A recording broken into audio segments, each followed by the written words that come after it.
Come on in. Come on into our live Zoom podcast chat room. It's an intimate setting.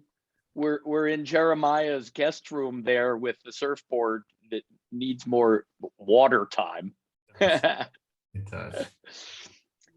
Bill Capsalis has joined us, my co-host this morning. Morning. I'm seeing people come on in. Let me see. We have something happening. Steve Eli, good morning to you as well. Longtime friend and fan. Hope you're doing well out there in North Carolina. Rick Werner just jumped in. Hi, Rick. Yeah, and we'll give it a moment as people come on board. Jeremiah McElway, thank you for joining us today. We've had a chance to get to know each other over the last few years, but I've certainly been following your track in the natural products industry. Again, just kind of thinking about it, I know you and your family not only live it, but you're really helping to lead it into the future with your work. And as we were just chatting a little bit before the show, what I didn't realize is you started your career working with a good friend of mine and a mentor, Anthony Harnett, who was the founder of Bread and Circus. And then after that, Harnett's, which was kind of like a natural pharmacy kind of a style store. And we went on to work with Dr. Andrew Weil, helping him build his brand, Whole Foods Market, and now Thrive Market, as far as I know, the leading online retailer of natural and organic products. So want to welcome you and thank you for joining us at Compass Coffee Talk today. And I want to thank our sponsors very quickly, the folks that also help us produce and present this show. Genius Food is a gut-loving, probiotic, gluten-free bread delivering a host of benefits. And you can look for them at Sprouts and retail stores in the US. They're coming from the UK this year. Presence Marketing has been a stalwart supporter of Compass Natural and Compass Coffee Talk. And then my co-host, Bill Capsalis, is the executive director of Naturally Boulder. And we thank Naturally Boulder and also Naturally San Diego for helping sponsor this event. We've been really honored and grateful throughout the last year and a half with all of you who attend and participate in our events. And also, as we were just chatting with Jeremiah, the caliber of guests who have joined us on this show. And Jeremiah, I believe, again, is a leader taking this not only online, but into the next generation of business leaders in this industry. We welcome you among the alumni of Compass Coffee Talk. We were also just chatting a little bit about how we both share some common ground. We both grew up on the Jersey Shore. I learned how to dive, you learned how to surf. So we both found our way into the natural products industry. How did you find your way here? Yeah, it's great. I mean, shout out to the Mother Atlantic for sure. Cheers, Mother Atlantic. I feel like I owe her so much. Likewise, I've just been thinking about that. Yeah, it's an amazing energy source for sure. But as you said, I need to get in it more. But well, we have the mountains behind us in Colorado, and I think they have a similar energy as well. Mountains, ocean. I'm drawn to both, as you know. I'm there with you, as you know. Yeah. No, so I mean, it was an interesting journey. I mean, it in some ways is very stereotypical of what you hear from a lot of us natural products nerds that have been around forever, but in other ways, pretty unique. I was not raised by a bunch of hippies in a commune. I was raised by a hardworking single mom, as you know all too well, Stephen. No nonsense in New Jersey. There's not a lot of frills. People tell it like it is. It's very straightforward. And my dad was an alcoholic, and I was a single mom from the time almost as long as I can remember, from when I was a little boy. And she worked her ass off to provide for us, and we bounced all over South Jersey before we ended up down at Long Beach Island. But in the process, single mom in the 80s, late 70s and early 80s. Also the time of our culture in America where TV dinners were happening, fast food was emerging, all of these things, basically creatures of convenience, right, were emerging. And for my mom, it was a great way to get cheap calories and like get food in me. And I was a growing boy, and very simple and fast while she was trying to rack up overtime hours and keep a roof over our head. So subsequently, I ended up eating like a lot of junk food, a lot of fast food, basically the standard American diet.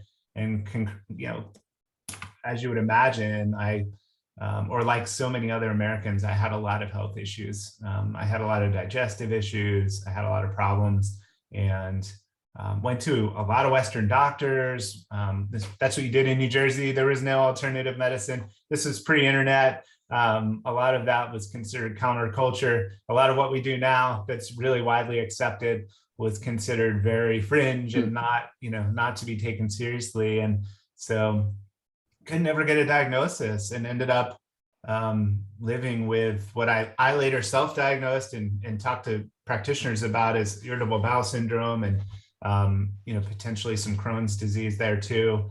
And in the process of that, I just kind of thought I was going to have to live with it. It was really quite painful, a lot of cramping, a lot of discomfort. I couldn't keep weight on. I couldn't, food went right through me, so to speak, and ended up moving up to Boston to go to college at UMass Boston. And there happened to be a help wanted sign on the door of Harnet's Homeopathy and Body Care, as you mentioned. And to be totally honest with you, I always tell people my thought process was, I'm a hardworking kid from New Jersey. I don't care what the hell they're selling in there, as long as they give me a paycheck.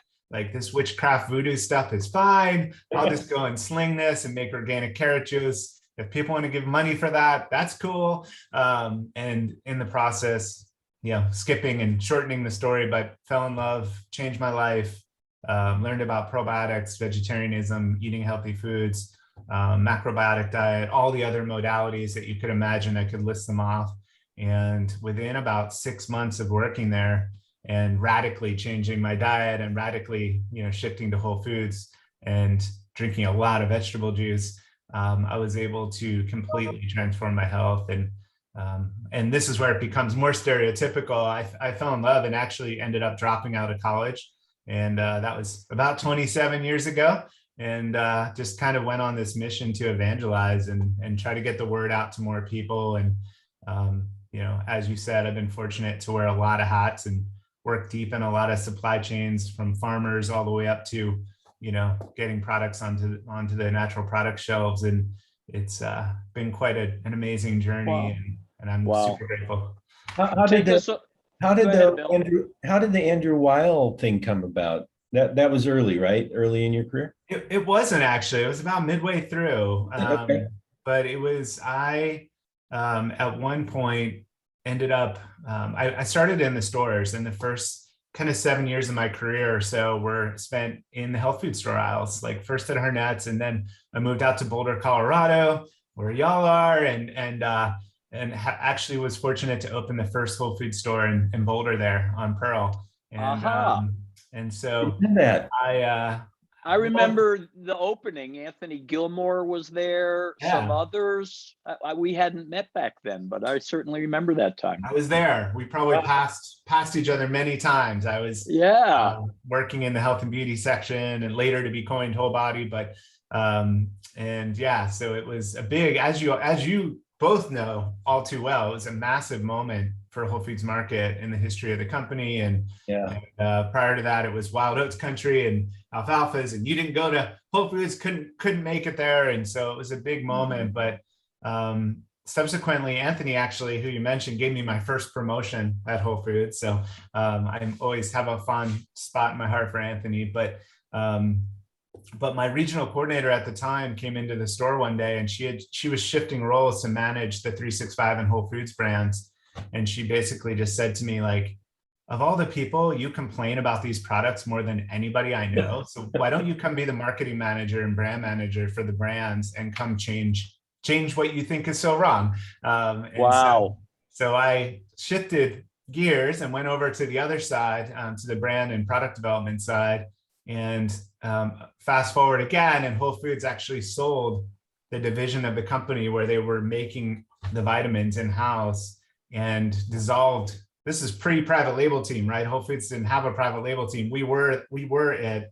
They dissolved that team, and I ended up going to work for a contract manufacturer who happened to form this connection with Andrew Weil. And I got to spend time with Andy down in Tucson and at his ranch, and really just built out this product line based on his recommendations. And it was called Weil Nutritional Supplements at the time, but the little tickle I get is they still use a lot of the same brand materials and a lot of the same photography that I was actually there for on the photo shoot, and we helped develop. And but what an amazing resource, an amazing man. And I learned so much. In fact, I still do the 4-7-8 breathing technique almost every day, almost every hour.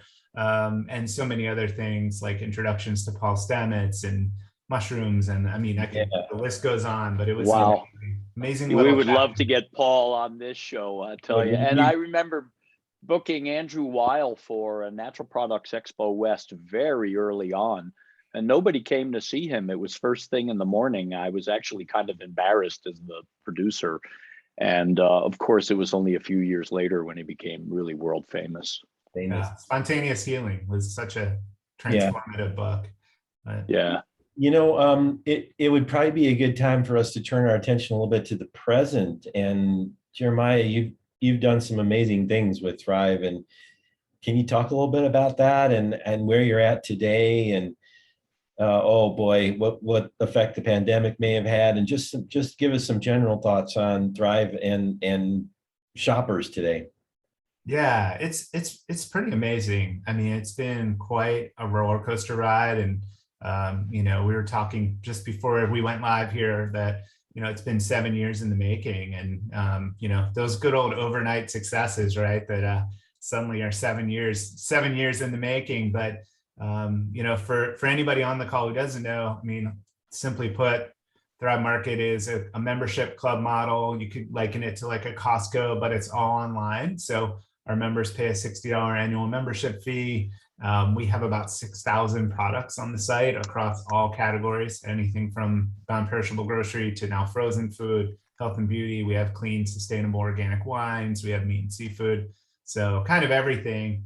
But it's been incredible with the pandemic, and we're now a year and a half into this thing. And it's been, as we all know, quite a wild time. But we happen to be, you know, somewhat in the right spot at the right time. Of course, remember there was 5+ years of building to that moment, and we had no idea it was coming. But we were able to be in this place where we could deliver healthy, organic, non-GMO products to millions of Americans around the country. And we also started a COVID-19 fund, which donated nearly $2 million to families so that they could get grocery stipends and get food at this time of need. And it's just been an incredible time to be in online. But I think prior to that, you know, for us, it just accelerated this growth trajectory we were already on. And it wasn't like we were going to do anything different, right? I mean, we were really on this mission to make healthy living affordable to all Americans, regardless of price or geography. And it just accelerated that. And we felt really grateful to be there and be present for Americans. But I'll tell you transparently that we were also at this kind of crossroads where we were trying to find, okay, how do we continue to grow? We have a lot of incredible partnerships with farmers, producers, suppliers all around the world, mostly regenerative organic supply chains, direct trade, really focused on the ethical nature of sourcing and making sure humans and the planet get taken care of. And, you know, with that, you have to drive some growth. You have to have this, you know, it's a core of business, right? That if you're not growing and you're not able to give people a market to flourish in, that programs die and they fizzle out. So pre-pandemic, we were right in that crossroads of like, hey, we've really got to push some of these things to get them over the top, over the tipping point, so that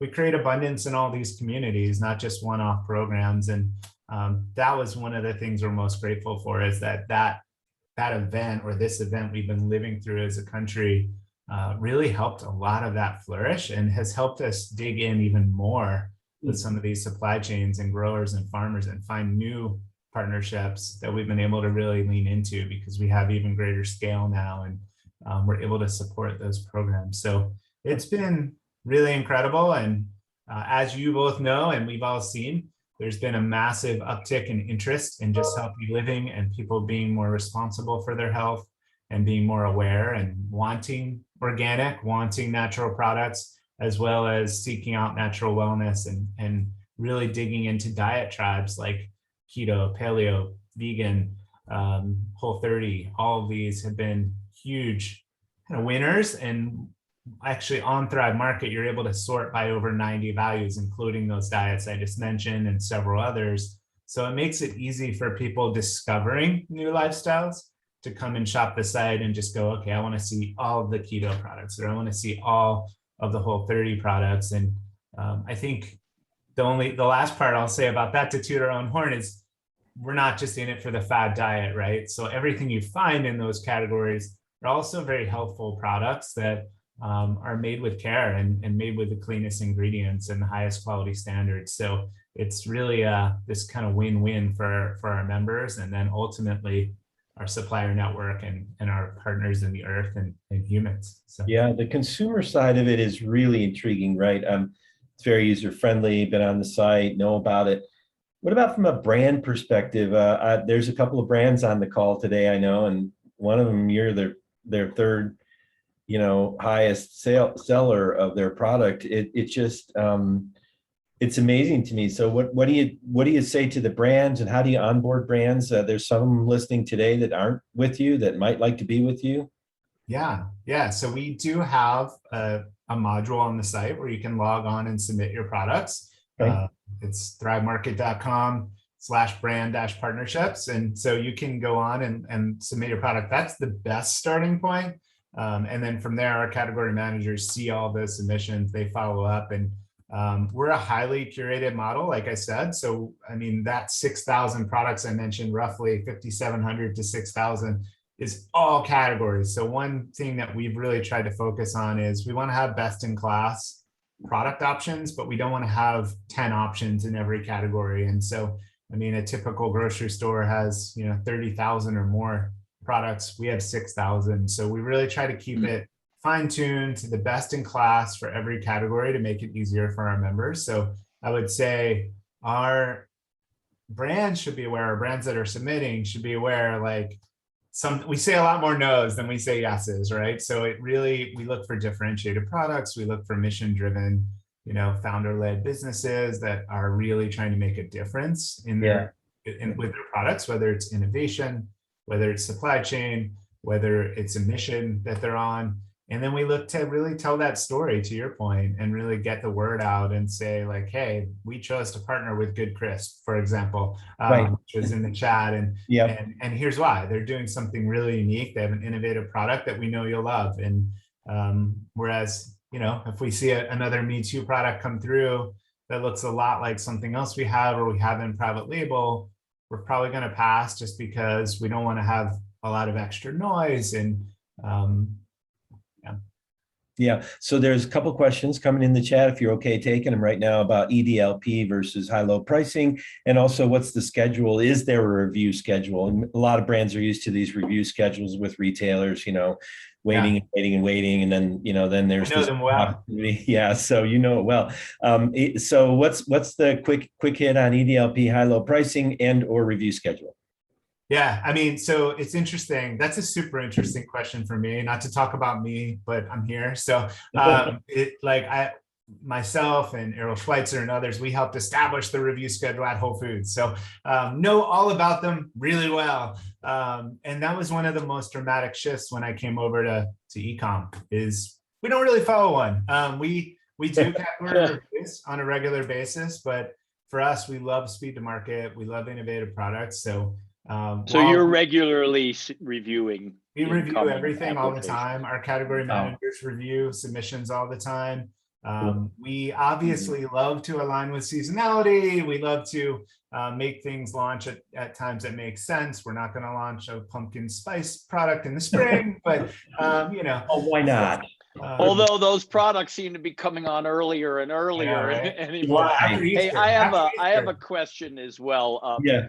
So I was digging into some of the natural foods merchandiser market overview data that's come out. What's been interesting in terms of looking at the retail big picture is that, well, online retail saw 69% sales growth in 2020. That's like rocket ship. You guys, for your 7 years of preparation, were you ready for the surge when it came? And what I heard earlier is you really worked on your supply chain. You continue to do so, which I think is really smart. Well, before I get you to answer, the other thing that's interesting to me is while the big natural food chains, they only were up 1%, the independents were up 14.5%. And then another thing that surprised me is practitioners. Mhm. Their sales of natural products are up almost 5%. So, you know, the natural products industry has been putting this message out of the relationship between diet and health for like 100 years, right? I think COVID has made that message come forth into stark relief. And it seems to me, from what I'm hearing it from your experience at Thrive, people are getting it fast now. They're seeing the connection between, you know, having a healthy diet and perhaps preventing long-term repercussions from diseases such as COVID. Having said all that, how's it changing brick and mortar retail? How's it changing online retail? Yeah, I mean, I think it's been amazing to see the shift, just in terms of, and we're all, you know, I'm also a consumer, right? So, I mean, I shop the industry. First of all, I have to say, I love hearing the independent growth. I'm a huge independent natural fan. Everywhere I go, every city I visit, that's the first thing I do still is like, where's the local health food store? I gotta check it out because I love it. I am a true natural products nerd, so it never goes away. It's a lifestyle, not a career. But that said, I mean, I think it's been fascinating to see. I was mentioning again before we started, just driving around. I took a trip down to the Texas coast, back to surfing, and recently, and saw a number of new HEB stores, which is our big grocery store here in Texas, and seeing them pop up with the built-in curbside modules alongside their stores, and just knowing that consciousness shift that's driving that, and people wanting the convenience. If they're not buying online and having home delivery, they at least want to be able to just order and drive up and get their stuff and go. And that shift of like, people don't want to go and spend time. It's funny, being at Thrive, you know, my wife and I and our family were early adopters of this online. And we keep saying to ourselves, like, how did we used to go to the grocery store? Like, how do we have time for that? Like, because like now, once you realize the time savings and the convenience factor of like, hey, I don't have to spend hours getting to the store, walking around the store, getting what we need. And even if you're going to continue to shop stores, which we do, having the timeline go from like, hey, I got to go do this giant $100 shop to I'm just going in to get produce because that's the only thing I can't get as good online or whatever it is. And I can get in and out of there in 10 minutes versus. So it's just been amazing to see that uptick. And I mean, we're all experiencing it, right? I'm sure where you all are, you're seeing it too, but it's like just the options that you have as a consumer are so vast now versus, you know, even 2 years ago or 18 months ago. And I love these practical questions coming in the chat. So like, what's the best way to design your packaging to sell well online? That's a really good one, right? Like, that's a good question. I love that question because yeah, one of the things that I've been super excited about, a few years ago, pre-pandemic, I went over to Biofach and we were touring Aldi and some other retailers over in Germany. And that's the largest organic food show in the world in Germany, just so folks know. Thank you. Just we're industry insiders here. I'm just talking like that. No worries, man. But no, I mean, I was fascinated. And actually, as you know, well, another thing we didn't get into yet is my background in sustainable packaging and environmental friendly packaging. But I'm super passionate about that topic. And one of the barriers I always observed was that brands, everybody's designing products to fit into the category dynamics that already exist in brick and mortar. And that's been legacy. Like that's what everybody does. And everybody makes their ketchup bottles the same way. Everybody makes their cans of beans in the same can because they can't be any taller than this and they can't be any different to fit in a planogram. And when you go over to Well, Europe, it's why the train tracks are the size they are. It's actually because that was the size of the Roman chariot wheels. yeah, It's there you go. never changed. It never over changes. time. And so I mean, you go over to Aldi and they don't have layout, right? So it just, everything comes in a case. They slide the case onto the shelf. Everything's mixed together. And for me, the unlock there was, oh, they don't have to fit. All they have to do is fit the product in this case. They don't have to fit onto a shelf. And so if you Interesting. think about online, we're in the same boat, right? Like we can do anything we want in our retail environment because as long as we can represent it on the website and we can find a pick slot for it, we're good. And so to the question, back to the question, I mean, I always tell people like, make it convenient, like innovate there too. And there's two layers of innovation here, right? One is zero waste and reducing environmental impact. The other is convenience. Is it really the way you've always wanted to buy product X? Or is there a better way to do that that keeps it fresher or delivers a better experience to the consumer? Or I know in our case for Thrive, we launched all of our wet beans in pouches. And the easy reason or the simple reason was they're lighter, they're easier to ship, they're less waste, they don't get dented and they don't damage other products and shipments. But what we found as we were doing organoleptic testing and taste testing was it actually made for a fresher product. The product stayed more moist in the pouch. It was better. It ate better. So it was interesting to see just this idea of, oh, that wasn't our original intention. But then once you get into it, it's really a better experience for the customer too. So I think thinking outside the box, thinking innovation, the other unlock too for brands is that this gives you an opportunity to really define channel strategy, even around packaging, right? Like we, for years have talked, I mean, I know people say there's no more channels, like everything is, but there's still uniqueness for each different outlet that you sell to.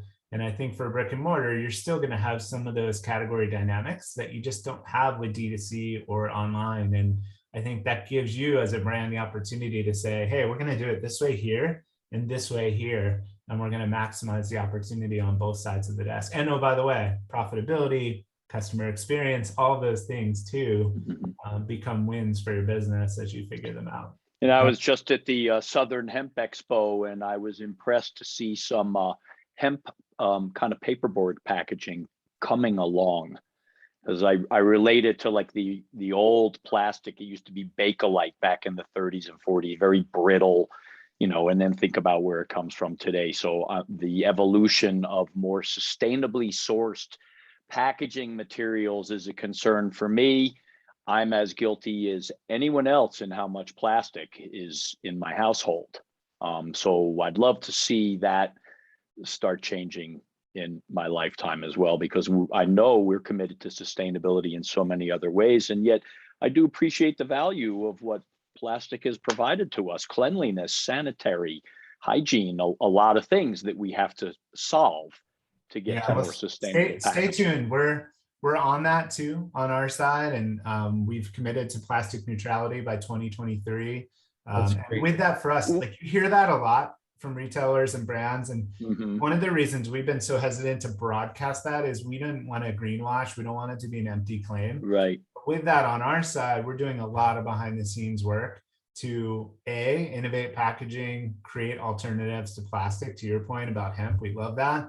Number two, we're piloting a lot of programs behind the scenes for our members to close the loop on waste, and especially in areas where there's limited recycling or no recycling or materials that can't be recycled. So we're doing, like I said, stay tuned. It takes a long time. That's excellent. And the fact that you're going to be you're aiming for carbon negative too. Yep. I mean, this is where, again, I'm talking about leadership, because when you can do it and you can make a profit doing good business, clean business, you're a role model for others. Right. Now, we only have a couple minutes left. We're right at the 30 minutes. It goes by fast, as we pointed out, Jeremiah. So really quick, 30 seconds.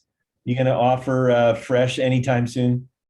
We sure hope so. I mean, our goal, and I think our CEO and many of us have been pretty clear in media too. It's like we want to be a full service solution for our members, and we want to be out there and give our members no reason to go anywhere else. And also our members are demanding that from us too. Like we get so many emails, requests, feedback, calls saying we want to buy X, Y, and Z the way Thrive would do it. And so for us, we feel an obligation to do that, not just a market opportunity, but our members want it from us. So it's a crazy question, but would you ever do a brick and mortar store, kind of the way Amazon backed in to brick and mortar, Amazon Fresh? No plans right now, but never say never, right? That's an interesting thought. Yeah. Bill, keep hitting your fast track questions here, please. Yeah. So it seems to me that, the basic concept here, B Corporation, focused on packaging. Is there anything else that we haven't learned about Thrive that we should learn before we cut our call today? I mean, there's so much, right? There's so much going on, but I mean, I think one of the things I'm most proud about, I don't know if our PR team's probably has a list for me that I'm missing right now, but Sure. The thing I'm most proud about is our Thrive Gives mission oriented. When you say you're a mission driven company, people think of your core mission, and our core mission is really clearly stated. It's very obvious, driving accessibility to people to have access to healthy products. But beyond that, we have a Thrive Gives nonprofit arm, and we've raised over $4 million from our members donating at checkout, our founders donating, different drives we've done. And we show up at every natural disaster. We just sent trucks for Ida people. We partnered with Richard's Rainwater here in Austin to deliver water along with the trucks of food and supplies. Anytime there's fires, natural disaster, anything that's happening, COVID, we're the first to say yes. We're the first to be there. So this idea that if you're online, you're just this nameless, faceless entity in the middle of nowhere. We consider ourselves local everywhere. Anywhere we have members, we're a local retailer. And if you're in trouble or you need help, we also donate a membership to anyone who applies who can't afford it or needs assistance. So I mean, that's the thing I'm most proud of is we always say yes. We're always there. We're not going to say no. And we just want to be a part of all communities in the US and help anyone we can. So I'm only sorry that your crisis response team is probably too busy these days. Right. No kidding, huh? Well, Steve, I think we're at the end of our time here. I would just like to, I'll start with the closing comments. I think you've done a great job today, Jeremiah, putting a face on what you would call maybe like a big online entity that doesn't have how do you connect with someone? Well, this is a good way to do it. So you did a great job today, and it was great to hear you talk about it. Thank you for being here. Steve, you want to take us out? Well, first, I know Angela as well. She's also a leader in the natural products industry. So please give her my warm regards. And you've got some amazing kids that I know are really going to be the next leaders. And that gives me hope for the future, as well as, my family now being influenced by all of this. Jeremiah, thank you so much. Not only are you a face behind Thrive Market, but you're a very genial, smart, smiling face. So keep that personality going in our industry. And I'm very honored to have you as our guest today. So thank you very much. Everyone who joined us, thank you, folks. Hope you learned a little something. Follow up with us anytime you have questions. I'm Steve at compassnatural.com. Bill, thank you so much for joining me today, as well as my co-host. To our sponsors again. We'll see you next time. Speaking of independence, we have the CEO of the Independent Natural Food Retail Association, Pat Sheridan, on for our next show in October. So stay tuned and we'll see you soon. Thank you, everybody. Bye now. Thanks, guys.